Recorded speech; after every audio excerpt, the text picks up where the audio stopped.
नमस्ते दोस्तों, pharma notes की इस वीडियो लेक्चर में आप सबों का स्वागत है। आज के इस वीडियो लेक्चर में हम आरआरबी फार्मासिस्ट एग्ज़ाम 2019 के लिए फार्माकोग्नोसिस से टॉपिक लाए हैं आइसोक्विनोलिन अल्कलॉइड्स का। तो चलिए दोस्तों शुरू कर देते हैं आइसोक्विनोलिन अल्कलॉइड्स को। तो देखिए दोस्तों, ये आइसोक्विनोलिन अल्कलॉइड्स पढ़ने के लिए ज़रूरी है हमें जानना कि आइसोक्विनोलिन में कौन कौन से ड्रग आते हैं। तो आइसोक्विनोलिन को पहले याद कर लीजिए कि आईसीयू में क्वीन को ले गए, तो आइसोक्विनोलिन से क्या याद रहेगा, आईसीयू में क्वीन को ले गए। क्यों ले गए? क्योंकि क्वीन को कोई पॉइजनस एरो लग गया है। ठीक है, पॉइजनस एरो लग गया है क्वीन को, तो आईसीयू में लेके गए। तो ये आईसीयू ही बोलना है, आईसीयू। ठीक है, तो अब क्वीन का इलाज करने के लिए क्या करना है, आयोडीन का इस्तेमाल करना है। आयोडीन का हर दिन लगाकर एरो पॉइजन को निकाल के क्योर करेंगे। आयोडीन को हर दिन लगाकर एरो पॉइजन को निकाल के क्योर करेंगे। तो यही ट्रिक्स है, इसी में से हमें ड्रग पता चल जाएंगे। तो ये आई से होता है एपिकैक। ठीक है, ओ से होता है ओपियम। ये डी हर दिन जो है इससे होता है दारू हल्दी। दारू हर दिन करके याद रखिएगा, दारू हल्दी को। और ये जो बचा एरो पॉइजन क्यूरेर, तो ये है हमारा क्यूरेर ड्रग।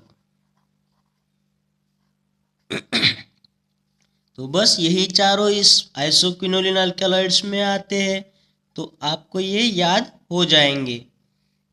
नेक्स्ट देखते हैं हम इन लोगों की फैमिली। तो ये जो ड्रग है इनके फैमिली के बारे में पढ़ते हैं। ये आइपिकैक है, तो ये हमें याद दिलाएगा कि इसमें एमिटिन होता है, ये सभी जानते हैं। तो ये उल्टी करवाएगा, ओमेटिंग करवाएगा, और जब ओमेटिंग होगी तो हमें पेशेंट को कहाँ ले जाना पड़ेगा, हॉस्पिटल लेके जाना पड़ेगा। कौन से हॉस्पिटल लेके जाओगे, रूबी हॉस्पिटल लेके जाओगे। तो रूबी हॉस्पिटल से याद रखिए इसकी फैमिली होगी रूबियासी। तो ये आपको जब भी रूबियासी फैमिली आएगी तो रूबी हॉस्पिटल से ही याद रखना है। तो ये आपको याद हो गया होगा।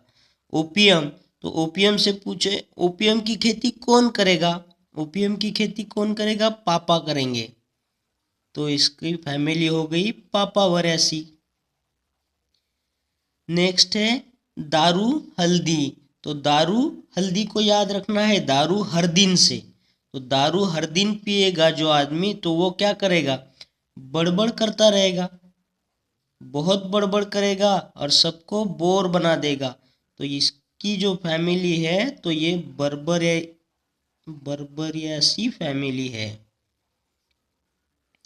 नेक्स्ट क्यूरेर है। तो क्यूरेर को इसकी फैमिली को देखिए याद कैसे करना है। क्वीन को क्या हुआ है, एरो पॉइजन लगी है। तो एक एरो क्वीन को लगा, पर इनके लोगों को मेनी एरो लगे हैं। तो इनके लोगों को मेनी एरो लगे, लोगों को यानी कि लोगैनियासी, और मेनी एरो लगे हैं तो मेनी स्पर्मियासी।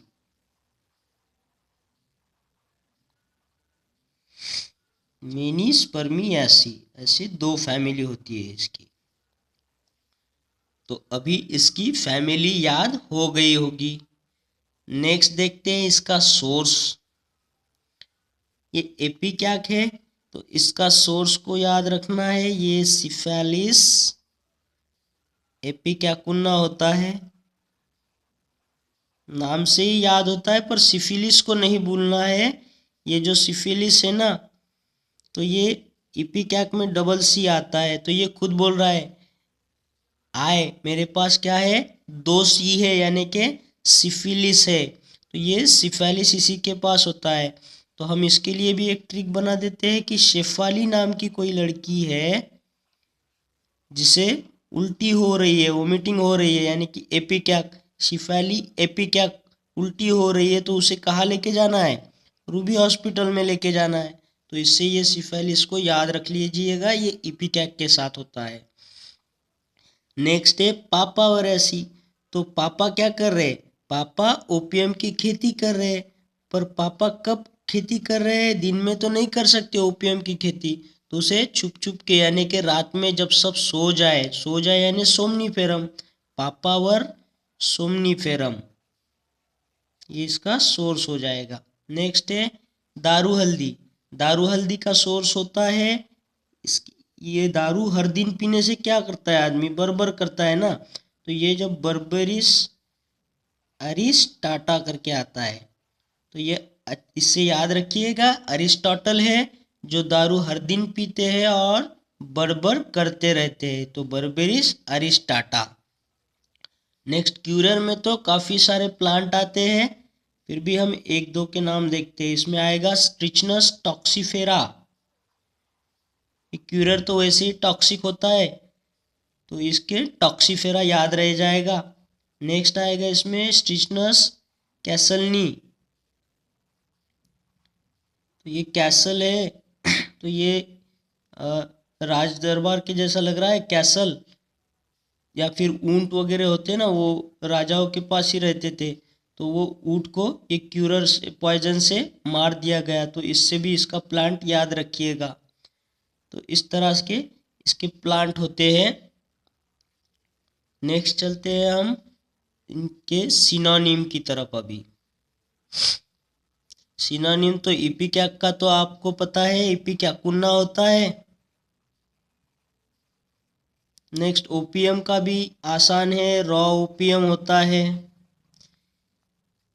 और ये क्यूरेर जो है इसका भी आसान है, ट्यूबोक्यूरारिन होता है। या फिर इसमें साउथ अमेरिकन एरो पॉइजन होता है। ये हमने ऊपर ट्रिक्स में ही याद रख लिया है कि एरो पॉइजन को निकाल के क्योर कर देंगे, तो ये एरो पॉइजन आ गया है इसमें। ये साउथ अमेरिकन एरो पॉइजन बोलते हैं इसको। इसमें हमें पढ़ना बहुत ज़रूरी है दारू हल्दी के लिए। तो दारू हल्दी के सिनोनिम है धारवी, रसवंती, चित्रा, बर्बेरिस। तो इन सभी सिनोनिम्स को आपको याद रखना है। तो उसे कैसे याद रखेंगे हम तो ऐसे बोलना है, कोई चित्रा है तो चित्रा नाम की लड़की ने, ये धारवी है ना, धारवी जो मुंबई में बड़ी झोपड़पट्टी का नाम है, तो धारवी में इसने क्या किया, बेरिस, ये बर्बेरिस जो है ना उससे दारू हर दिन निकालने के लिए रसवंती खोल दी। ठीक है, चित्रा ने धारवी में दारू हर दिन निकालने के लिए बर्बेरिस से रसवंती खोल दी। तो ऐसे करके याद रखिए। तो ये जो रसवंती है ना, तो इससे आपको इसका एक केमिकल कंस्टिट्यूएंट आपको अच्छे से याद रखना है। ये जो रसवंती से आता है ये रस शॉर्ट करके आता है। तो याद रखिए, चित्रा ने जो रसवंती निकाली उसमें से जो धारवी में जो भी रस आउट हो गया है उसका इस्तेमाल आपको कहाँ करना है, आई डिसीजेस में एक्सटर्नली यूज करना है, वॉशिंग ऑफ पाइल्स में यूज करना है, एंड स्वेलिंग में यूज करना है। तो ये एक ट्रिकी पॉइंट है, रसॉट किस में होता है, तो याद रखिएगा दारू हर दिन में। जहाँ दारू हर दिन निकालने जा रही है रसवंती से, तो वहाँ से जो भी रस आउट होगा वो इसमें यूज़ किया जाता है, ये उसके एप्लीकेशन है। ये दारू हल्दी काफ़ी ट्रिकी हो सकता है, तो इसे अच्छे से याद रखिएगा। ये आइसोक्विनोलिन अल्कलॉइड में आते हैं, इसके सिनोनिम को याद रखिए, और इसका ये जो कंस्टिट्यूएंट होता है रसॉट, उसके एप्लीकेशन को भी याद रखिएगा। ठीक है, नेक्स्ट चलते हैं अभी इनके केमिकल कंस्टिट्यूएंट्स की तरफ।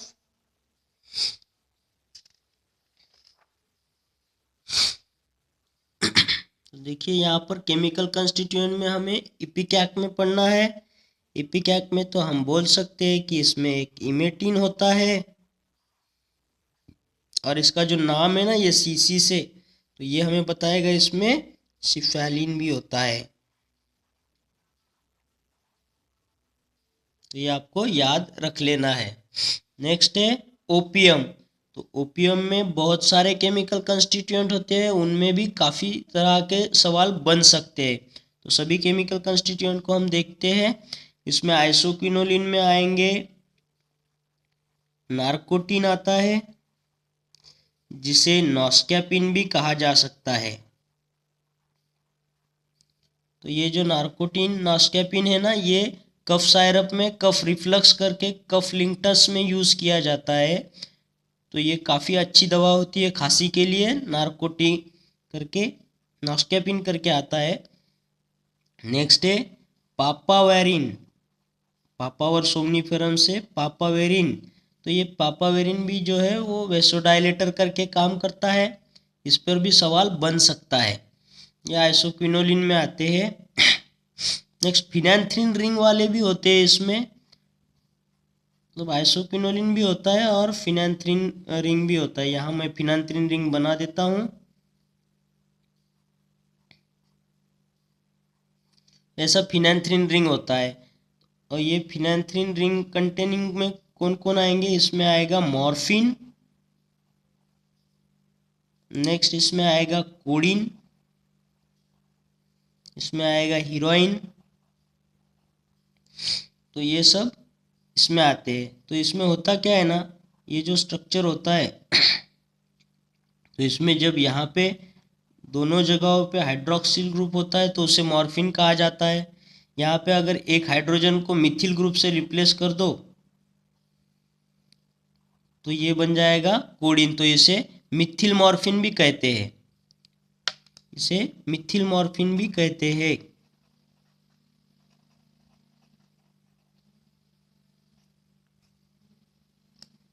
और ये जो होता है ना, ये दोनों हाइड्रोजन को, ये मतलब दोनों हाइड्रोक्सिल ग्रुप को COOCH3 से रिप्लेस कर देता है तो वो हीरोइन बन जाता है, यानी कि डायएसिटिल मॉर्फिन।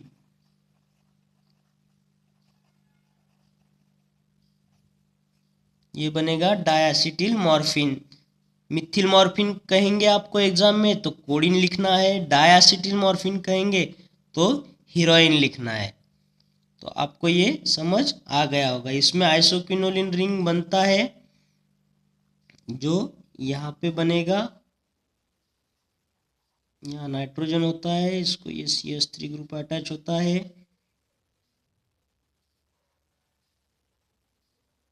ऐसे करके वो आइसोक्विनोलिन भी बन जाता है। तो इसमें और भी होता है एक, जैसे अगर आप ये मॉर्फिन से एक वाटर मॉलिक्यूल निकाल लो तो ये देगा अपोमॉर्फिन। तो ये अपोमॉर्फिन जब भी पॉइजनिंग होती है तो ये वोमिटिंग करवाने के काम आता है। ये एमेटिक होता है, तो ये एमेटिक करके यूज़ होता है। जब भी पॉइजनिंग हो जाए ना तो पूरा पॉइजन बाहर निकालने के लिए अपोमॉर्फिन का इस्तेमाल होता है। तो ये मॉर्फिन जो है ये एनाल्जेसिक और नार्कोटिक है। इससे भी पोटेंट नार्कोटिक एंड एनाल्जेसिक होता है हीरोइन। और ये जो कोडीन है ये भी कफ सायरप में यूज़ होता है, एंटी टस्यू करके कोडीन का इस्तेमाल होता है। इसमें ओपियम में माइनर क्वांटिटी में भी आप देखोगे ना तो इसमें एक आते हैं प्रोटोपाइन करके आता है और हाइड्रो कोटार्निन करके एक आता है। तो ये भी माइनर क्वांटिटी में ओपियम में केमिकल कंस्टिट्यूएंट प्रेजेंट होते हैं। तो इसे आप याद रख सकते हो कि कोई प्रोटोपाइन से पाइपलाइन है, वाटर है, हाइड्रो यानी वाटर है, और ये कोठार है। कितने कोठार है? 9 कोठार है। तो 9 कोठार में पाइपलाइन से वाटर जहाँ पे सप्लाई होगा वहीं पे हमने ओपियम को स्टोर करके रखना है। तो ऐसे ही कुछ करके आपको याद रखना है। ये तो माइनर में प्रेजेंट होते हैं ओपियम में। तो आपको ये केमिकल कंस्टिट्यूएंट अच्छे से ओपियम के बारे में देख लेने हैं। नेक्स्ट चलते हैं दारू हल्दी में। ये जो दारू हल्दी होती है इसमें तो हमने देख लिया, एक तो होता है रसॉट करके, रसॉट होता है जो आई डिसीज पाइल्स में, वॉशिंग पाइल्स में और स्वेलिंग में यूज होता है। और इसमें नेक्स्ट होता है बर्बेरिस से बर्बेरिन करके, ये बर्बेरिन केमिकल कंस्टिट्यूएंट दारू हल्दी में होता है। और नेक्स्ट चलते हैं क्यूरेर में, क्यूरेर में तो ट्यूबोक्यूरानिन होता है। बस, तो ये सारे केमिकल कंस्टिट्यूएंट आपको याद हो गए होंगे, यही आशा करते हैं। नेक्स्ट चलते हैं हम इसके केमिकल टेस्ट की तरफ।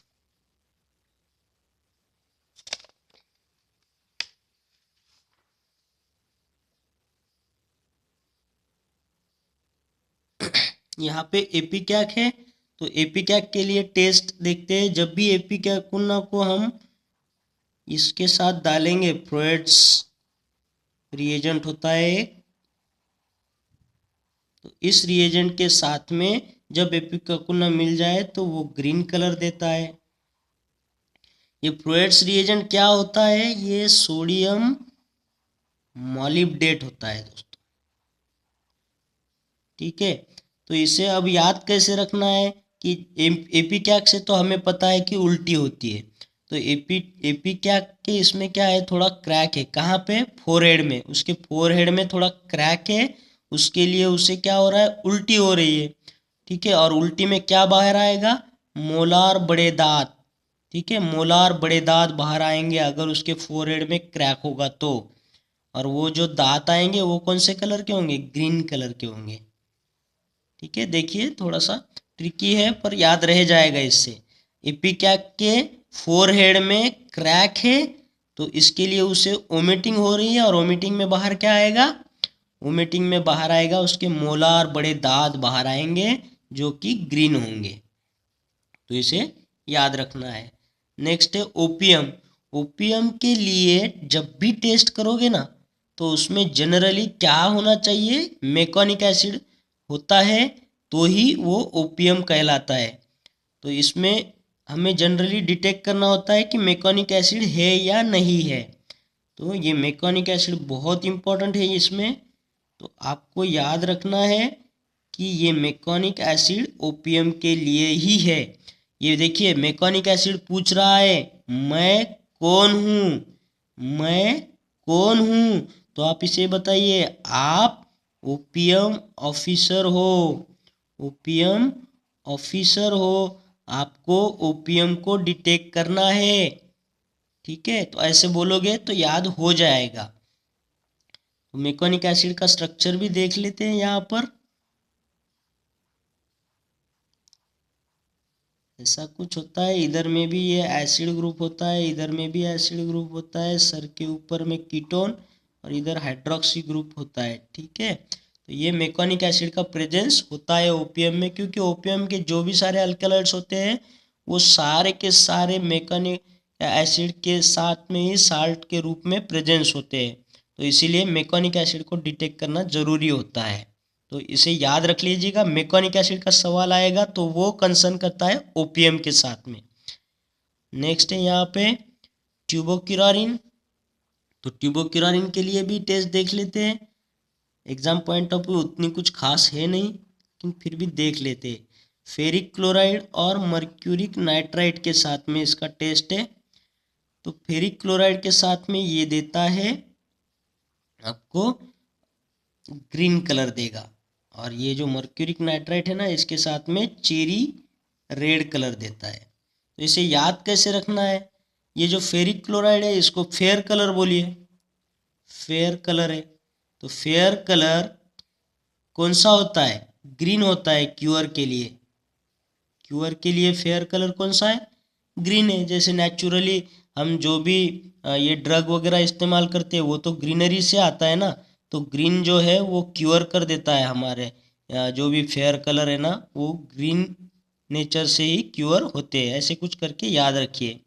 फिर यहाँ पे मर्क्यूरी नाइट्राइट है, इसे मर्सी नाइट बोलिएगा, मर्सी नाइट। तो ये मर्सी नाइट क्या, मर्सी है ना इसमें कुछ दया दिखा रहा है मर्सी नाइट, तो ये क्या करेगा? चेरी रेड, चेरी रेड जैसे ब्लड का कलर होता है ना तो उसे वो क्योर कर देता है, तो ये क्यूअर कर रहा है क्या, चेरी रेड कलर को। कौन, मर्सीनाइट, मर्सीनाइट क्यूअर्स चेरी रेड। तो ये क्यूअर से क्यूरर हो जाएगा आपका, और मर्सीनाइट से मर्क्यूरी नाइट्राइड, फेयर कलर से फेरिक क्लोराइड हो जाएगा, और ये कलर जो है ग्रीन कलर, और ये चेरी रेड कलर। तो ये ऐसे करके याद रखना है, ठीक है। तो जब भी फेरिक क्लोराइड आए फेयर कलर बोलिए या फ्रॉग बोलिए, या फिर मर्क्यूरिक नाइट्राइड आए तो मर्सीनाइट बोलिएगा, याद रह जाएगा दोस्तों, ठीक है। और ट्यूबोक्यूरारिन का इस्तेमाल क्या होता है, तो ये स्केलेटल मसल रिलैक्सेंट करके यूज होता है, स्केलेटल मसल रिलैक्सेंट करके यूज होता है। ठीक है दोस्तों, आपको लेक्चर पसंद आया होगा ऐसी ही आशा करते हैं। अगर पसंद आया है तो लेक्चर को लाइक और शेयर ज़रूर करिएगा, और जिन्होंने अब तक चैनल को सब्सक्राइब नहीं किया है तो प्लीज़ इसे सब्सक्राइब करिएगा, ताकि मेरे आने वाले वीडियोस का नोटिफिकेशन आपको मिलता रहे। इसके बाद हम एक इकोनॉमी पर भी लेक्चर बना देंगे दोस्तों, ताकि इकोनॉमी में जो भी 1 या 2 क्वेश्चन आएंगे तो वो आपके गलत ना हो, ठीक है। तो तब तक के लिए थैंक यू।